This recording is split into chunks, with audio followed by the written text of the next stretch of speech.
A legendary artist comes vividly to life on a Seattle stage this month.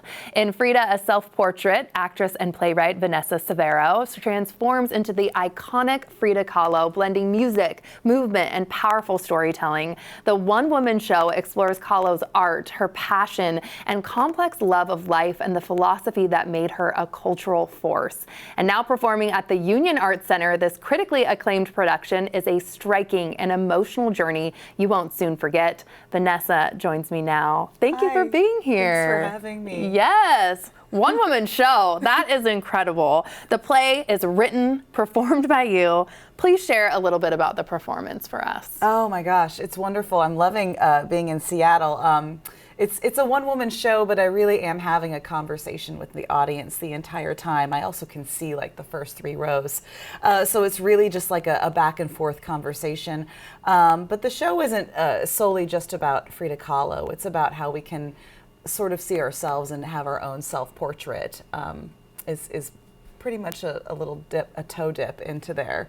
Oh, and what first drew you to Frida's story, would you say? Well, I was having coffee with my friend, Alex, and this is probably like 10 years ago. And he looked at me and he goes, Vanessa, I see a Frida Kahlo in you. And I was like, that's a really weird thing to say. I didn't really I still don't know exactly what he meant, but you know, this is before Frida Mania. So I went home and I started to research her. And I found this brilliant woman that was ahead of her time in the 30s and 40s, and she was doing something that no women were doing at the time, where she was doing you know, her self-portraits, but she wasn't sitting pretty like women were told to do at the time. She was painting her pain, and she was painting her tragedies and showing that, like, this is how I feel right now. And so I found it fascinating that she was kind of the first selfie of her time, and she was not filtering. She was showing exactly what she was feeling at that time, and she was also really tweetable. She was very smart and said all of these wonderful things that I have peppered throughout the play. And I thought, when I started to look at her life, I was like, wow, there is a play here, and I would love to bring her back to life right now. So I wrote it really quickly, my first draft. Really? I did it in 5 days, but you know, when you have someone's life, like, it's laid out for you. So, yeah. So I did it in 5 days, and the first version was just Frida. And it did really well, and it got picked up all these places, and then 2020 hit, and it took a huge pause. Right. And I sat with it for a year and a half, and I was like, what am I not saying? And I'm not saying the thing that I need to say, which is what Frida would want me to say, which is why I authentically feel this connection with her. And it's because I'm a Latin artist with a disability, just as she was. And so I rewrote it in 2021, and I put my story alongside with hers in the play. So it's kind of like tennis between the two of us.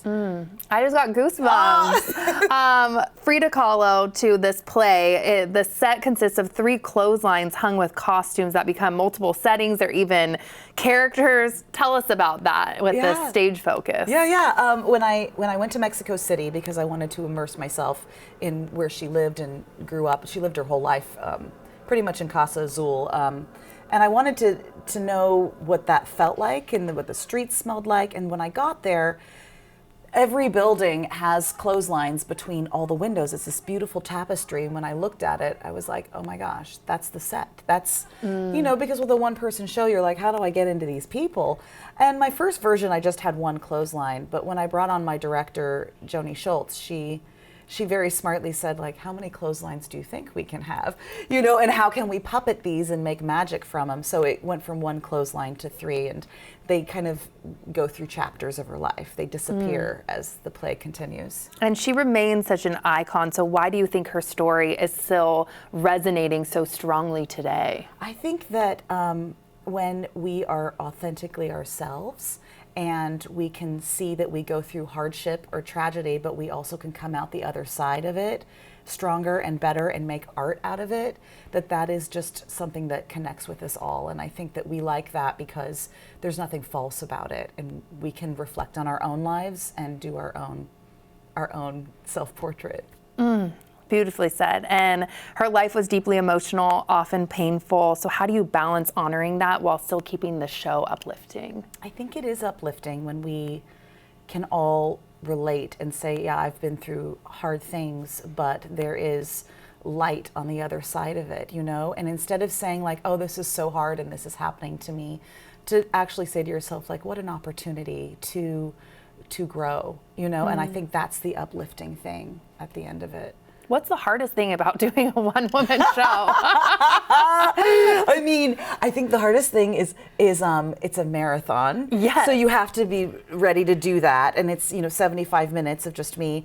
And the hardest thing I would say is like not getting a water break very much.